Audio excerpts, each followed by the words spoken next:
Nouveau journal sur Éduc TV, merci de nous suivre. Voici les titres.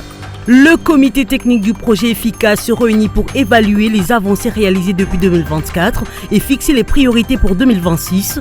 Autour du secrétaire à l'éducation nationale, le partenaire technique et les équipes de mise en œuvre ont passé en revue les réalisations, le défi et les actions à poursuivre pour l'amélioration de la qualité et l'accès à l'éducation en RDC.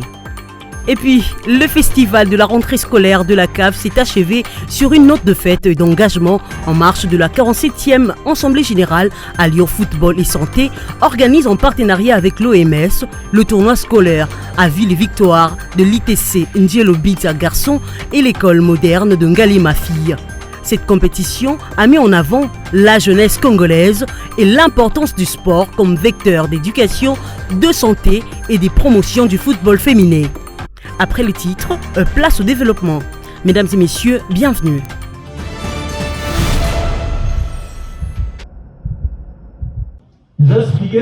C'est dans la salle Météna, à la Gombe, que s'est tenue ce lundi la première réunion du comité technique du projet Efficace. Présidée par le secrétaire général à l'Éducation nationale, cette rencontre a réuni les services techniques du ministère, les 3 maîtres d'ouvrage, l'ECP, l'UNESCO et l'UNICEF, ainsi que les équipes de mise en œuvre. Et c'est donc sur cette note que je lance les travaux de ce comité technique du lundi 29 septembre 2025. Je vous remercie pour votre attention. Objectif, dresser le bilan des activités menées en 2024 et au premier semestre 2025 et définir les grandes orientations pour 2026. Cette séance de travail du comité, du tout premier comité technique du projet Efficace, nous a offert l'occasion de constater qu'est-ce qui a été réalisé à ce jour par rapport aux prévisions, qu'est-ce qui reste à réaliser. Et après avoir entendu les présentations des 3 maîtres d'ouvrage, je me dis que nous sommes dans la dynamique, nous sommes dans une bonne dynamique.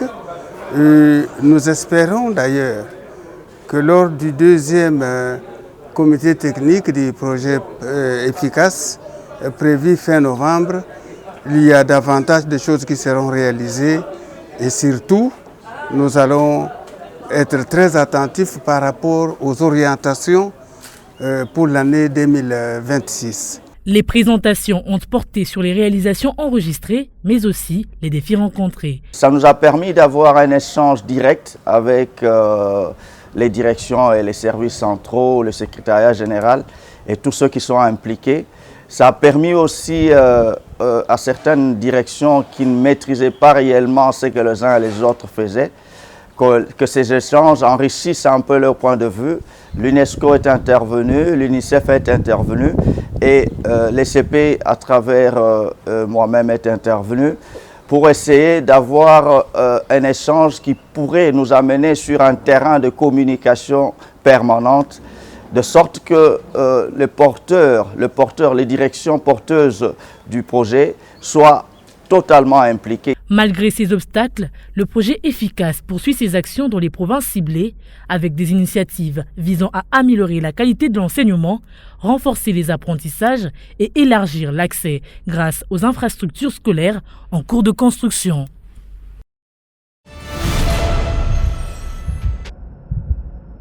À l'université de Kinshasa, le ministère de l'Éducation nationale a lancé une formation sur l'usage pédagogique des simulations interactives faites. Objectif, doter enseignants, inspecteurs et cadres pédagogiques d'outils numériques simples et efficaces pour renforcer l'enseignement des sciences. Développées par l'Université du Colorado, ces simulations gratuites offrent une approche visuelle et expérimentale de la physique, de la chimie, de la biologie et des mathématiques. Dans un contexte de manque de laboratoire, cette formation permet aux participants de manipuler concrètement l'outil et de concevoir des séquences pédagogiques adaptées. C'est un dispositif qui est là pour permettre à l'enseignant de construire une séquence pédagogique qui est inclue dans une dimension pratique, sauf qu'elle n'est pas faite de manière physique, elle est faite de manière virtuelle via une plateforme. Les élèves comme les enseignants pourront mettre en application des théories apprises dans le cadre du cours classique, en faisant des simulations, ils voient les effets de ce qu'ils ont appris de manière théorique, comme dans une simulation d'un fait réel. Si l'initiative séduit, certains soulignent la nécessité d'un accompagnement soutenu pour l'étendre au-delà des grandes villes. C'est une innovation. Bien sûr que Madame, Son Excellence ministre de l'NC, a mis à notre profit. En tout cas, j'en suis très fier. Et je suis très flatté parce que c'est une solution par rapport à beaucoup de populations qu'on avait pour transmettre les notions, concilier les notions à la pratique. Voilà. Une première étape vers la transformation numérique de l'éducation en RDC, en phase avec la vision réformatrice du ministère de l'Éducation nationale et Nouvelle Citoyenneté. Le ministère de l'Éducation nationale et de la Nouvelle Citoyenneté franchit une nouvelle étape dans la modernisation du système éducatif. Avec le e-diplôme, désormais accessible en ligne sur diplôme.cd et via l'application mobile, l'accès au certificat devient simple, gratuit et sécurisé. Une innovation saluée par le premier bénéficiaire qui y voit un tournant pour la mobilité académique et professionnelle des diplômes congolais. De là où j'étais, j'ai pu télécharger mon diplôme sur l'internet. Ça a été vraiment facile pour moi. Je suis reconnaissant de cette innovation en fait. Ça nous a vraiment aidé, étant que de diplômés, ça nous a vraiment facilité. C'est pourquoi je dis merci à Madame la ministre de la Nouvelle Citoyenneté de l'Éducation nationale pour cette plateforme. Moi, je pensais que j'allais me déplacer, dépenser de l'argent, mais ce n'était pas le cas en fait. Donc, j'ai pu télécharger mon diplôme sur l'internet en fait, et puis ça s'est bien passé.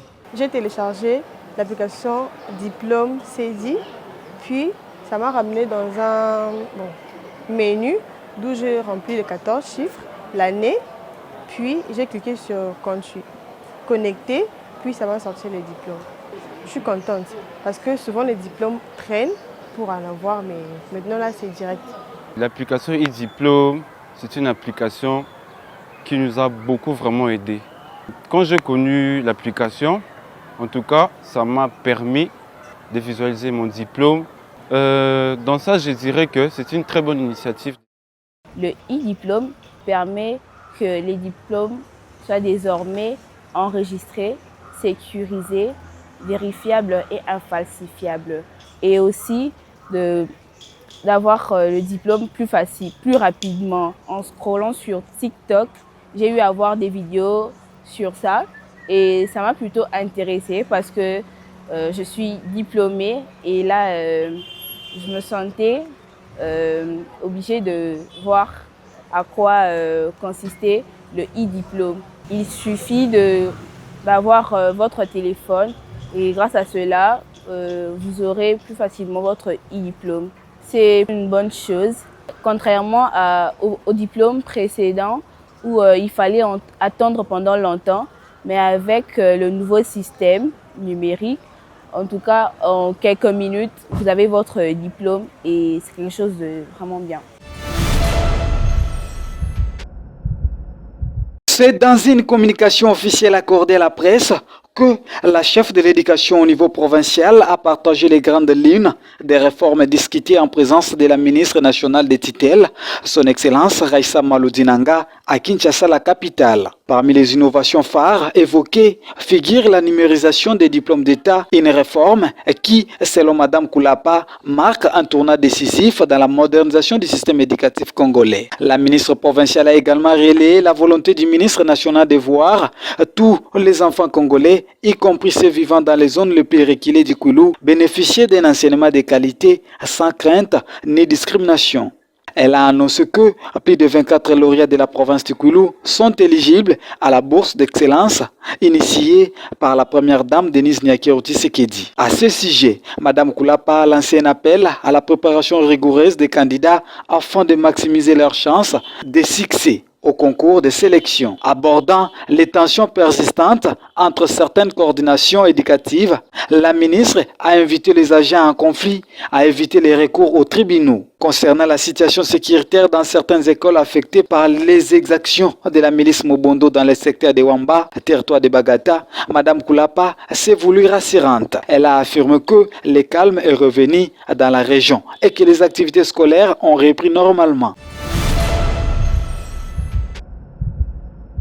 Les animateurs des bureaux gestionnaires de la province éducationnelle du Congo central 2 ont été sensibilisés sur la mission de toilettage du fichier de paie des enseignants et des agents des bureaux gestionnaires de l'éducation nationale et nouvelle citoyenneté dans cette province éducationnelle. Animé par le directeur provincial de l'EDUNC du Congo central 2, Dieudonné Moukini, cette séance de sensibilisation a été aussi focalisée sur les dispositions pratiques à prendre conformément à la lettre du secrétaire général ad intérim du 18 septembre 2025 fixant les modalités de déroulement de la mission de contrôle des agents et enseignants de l'EDUNC. Prenant la parole, la directrice provinciale de la DINACOPE, Nelly Bompongo, a précisé sur l'importance de cette mission. Depuis, nous avons eu l'ordre de mission qui n'était pas en cachette, c'est dans le boîte. Je sais que tout le monde est au courant. Ils savent même qui viendront ici et leur fonction et leur appartenance ou leur ministère. Pour sa part, l'inspecteur principal provincial du Congo central 2, Madame Véronique Atanjo Onokoko, a signalé que les inspecteurs ont découvert des fausseurs lors du récent contrôle. On nous a transmis un certain nombre de faux diplômes et les gestionnaires seront informés le moment venu dès que nous aurons la certification de la fausseté des caisses à partir de Kinshasa. Mais déjà, les indices sont là. Dans son adresse, le préfet du Congo central 2 a exhorté les gestionnaires à plus de responsabilités. En réalité, ces données seront certifiées à 3 niveaux. 1. Par le chef d'établissement et le gestionnaire, par le comité sous-provincial et par le comité provincial pour la validation. Qu'il s'agisse de la certification ou de la validation, l'existence d'un PV signé par les membres concernés en fera foi. Comme le CGAI l'a souligné, je suivrai à mon tour de près le déroulement de cette mission sur terrain. Chaque acteur est mis devant ses responsabilités. Vous êtes des responsables, on vous a mis devant vos responsabilités.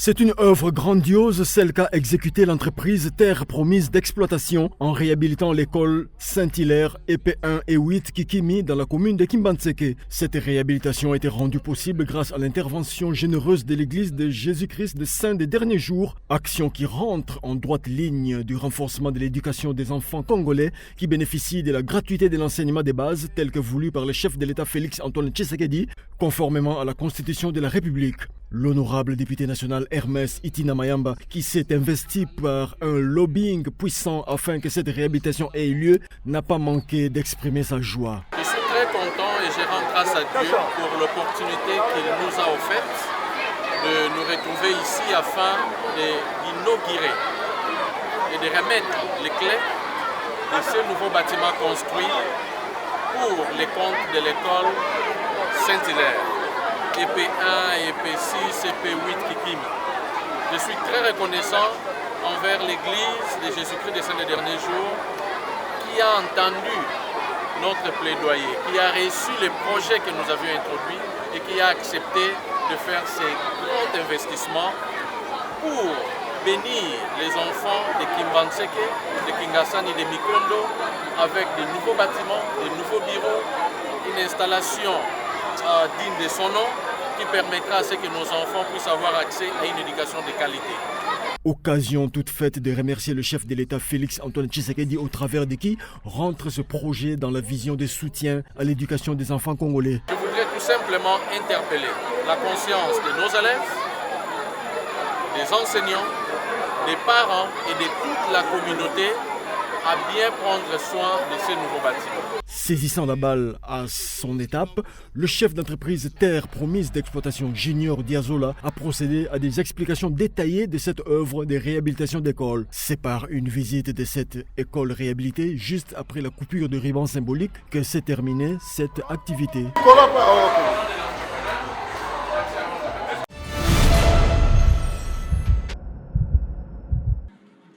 Troisième et dernier jour d'activité, et la fête fut totale. Le festival de la rentrée scolaire, organisé par la CAF, s'est achevé en beauté avec un grassroots et un mini-tournoi scolaire disputé en version masculine et féminine. Chez les garçons, le spectacle est allé jusqu'au tir au but. L'ITC Jello Binza s'est imposé face à l'ITC Ngaliema, après un nul vierge dans les temps réglementaires. Du côté des filles, l'école moderne d'Ngaliema a soulevé les trophées grâce à sa victoire d'un but à 0 face au LTP Ngaliema.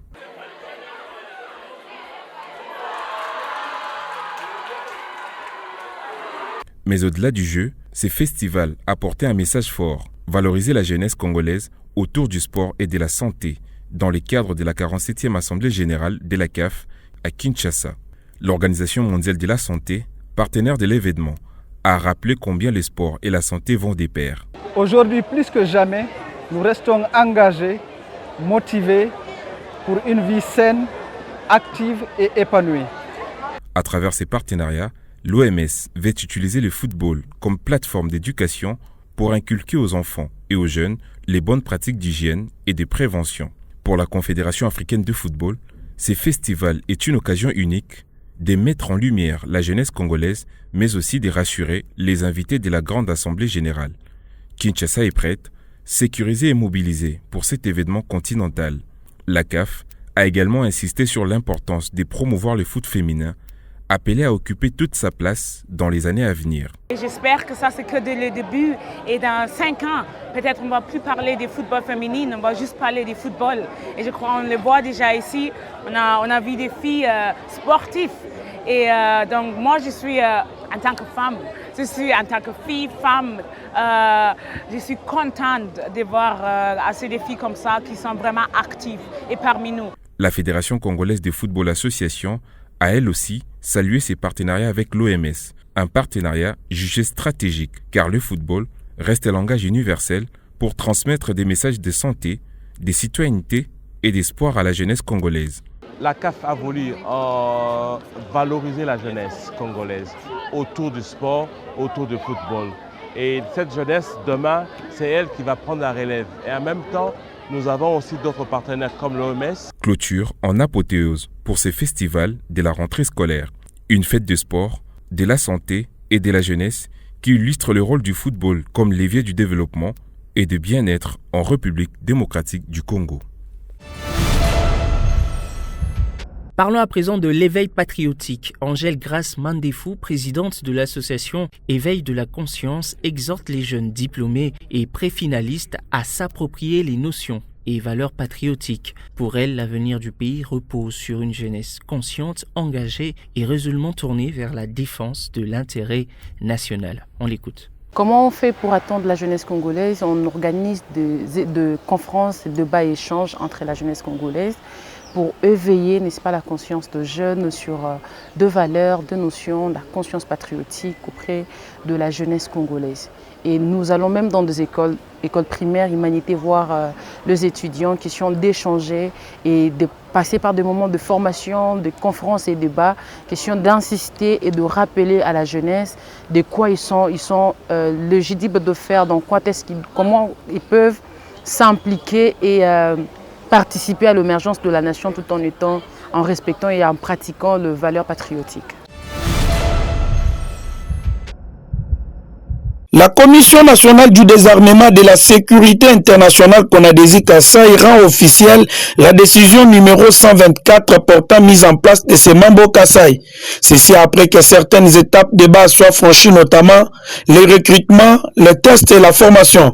La décision confie la gestion de la CONADESI au Kasaï à Kingambo Mundeke Robert en qualité de coordonnateur et Honoré Ilunga Katembe, coordonnateur adjoint chargé de l'administration et finances, qui a notifié notifié les agents nommés par la hiérarchie de la CONADESI à Kinshasa lors d'une réunion tenue pour la circonstance. Confirmation apportée par Josué Kabanga Chiayuku, chef de cellule de communication et sensibilisation à la CONADESI Kasaï. La réunion d'aujourd'hui, convoquée par les coordonnateurs à l'intérim, Honoré Ilunga Katembwe, était pour pouvoir orienter les experts, surtout installation du bureau de la province, parler certainement avec tous les chefs d'antenne de la province et d'orienter, parce que d'ici là, nous aurons les déploiements sur terrain de tous les experts de la CONADESI. La Commission nationale du désarmement et de la sécurité internationale CONADESI est une institution de la République démocratique du Congo chargée de coordonner les actions du pays en matière du désarmement, de non-prolifération et de sécurité internationale, incluant la lutte contre les menaces transfrontalières et le terrorisme.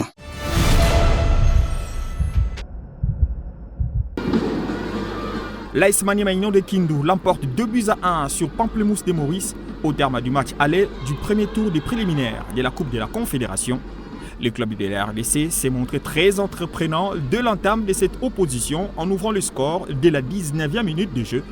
Bien servi par Jean Simboma, et Kababa Chikunku permet à Maniema-Union de prendre les devants au marquoir, 1-0, score à la pause. Au retour des vestiaires, les locaux doublent la mise, 6 minutes. Après la reprise, Lita Demani permet à son club de faire les breaks. Maniema-Union se donne l'occasion d'alourdir le score après cette faute sur Jean Simboma dans la surface de réparation. Malheureusement, le capitaine Ozendombele rate le penalty à 10 minutes du terme. Loin d'abdiquer, Pamplemousse se donne plutôt les moyens de réduire le score dans les temps additionnels. Esdras Dominique est à la conclusion de cette balle des contres. L'opposition Maniema-Union Pamplemousse se solde donc sur la note de 2-1, un score qui ne reflète nullement la physionomie de cette rencontre, a déclaré l'entraîneur des unionistes. On aurait pu gagner ce match même 5-0, vu des occasions qu'on s'est créées. Malheureusement, mes joueurs ont été maladroits aujourd'hui. Franchement, il faut le dire, on ne se cache pas. On a eu beaucoup d'opportunités, je ne sais même pas calculer, mais plus de 10. À l'arrivée, on n'a scoré que 2. C'est trop peu par rapport à... On a voulu emballer le match, on l'a fait, on s'est créé des occasions, et la finition nous a posé problème ce soir. Il faudrait donc à Maniema-Union de rester vigilant au match retour à Maurice dans une semaine afin de valider son ticket au tour suivant des préliminaires de la Coupe de la Confédération.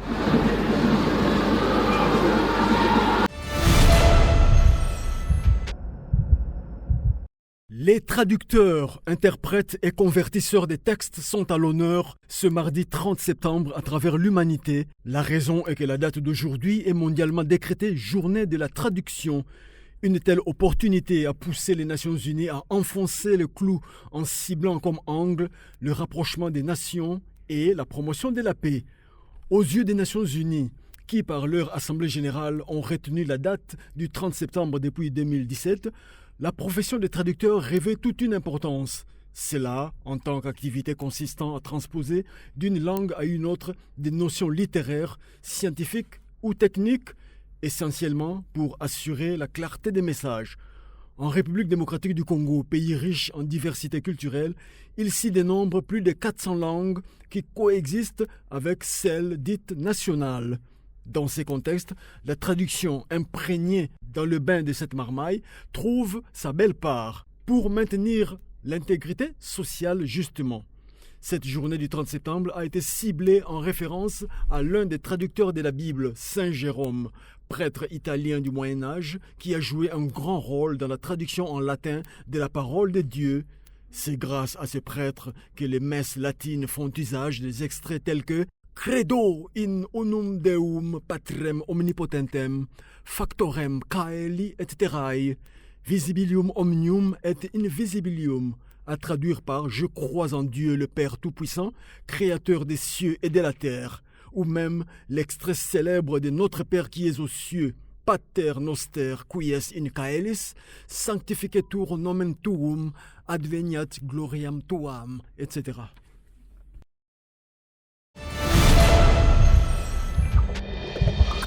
Fin de ce journal, merci de l'avoir suivi et bonne suite de programmes sur votre chaîne.